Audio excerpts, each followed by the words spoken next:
আজকেও আপনাদেরকে শৈশবের কথাটা মনে করিয়ে দিব। দেখেন ভাই, ভিডিওটা একটু দেখেন, দেখে বুঝতে পারবেন আমাদের শৈশবগুলো কত সুন্দর ছিল। এই যে বন্ধু বান্ধবদের ঘোরাফেরা, সাইকেল চালানো, সব কিছু মিলিয়ে অনেক সুন্দর একটা মুহূর্ত ছিল। এখন দেখেন আমরা কত বড় হয়ে গেছি, কিন্তু আমাদের সেই বন্ধুগুলো নাই। আমরা যে বন্ধু বান্ধব মিলে একসাথে চলাফেরা করতাম, সে বন্ধুগুলো নাই, আমাদের আত্মীয় স্বজনগুলো নাই। এখন কেমন জানি একা হয়ে গেছি।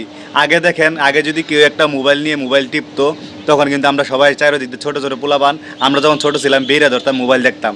আর এখন প্রত্যেকটি পোলাপানের হাতে, বাচ্চা পোলাপানের হাতেও মোবাইল, একজনের একটা করে মোবাইল। দেখেন আগে কত বন্ধু বান্ধব ছিল, আর এখন আমি ভিডিওটা একা একা শ্যুট করতেছি, কোনো বন্ধু বান্ধব নাই। আর আগে মোবাইল বাই করলেই পোলাপানে ভরে দিত। হ্যাঁ, আপনাদের কাছে ভিডিওটা কেমন লাগছে অবশ্যই জানাবেন, এবং ভালো লাগলে শেয়ার করে দিবেন। ভিডিওটা হয়তো একটু লং হয়েছে, তারপরে একটু দেখে যাবেন সম্পূর্ণটা। আমার চোখে জল আসে পড়ে ভাই এই ধরনের ভিডিও দেখলে। আর আমি প্রতিনিয়ত আপনাদেরকে ভালো ভালো ভিডিও দেওয়ার উপহার চেষ্টা করি। আপনারা আমার পেজটাকে ফলো দিয়ে রাখবেন। ধন্যবাদ।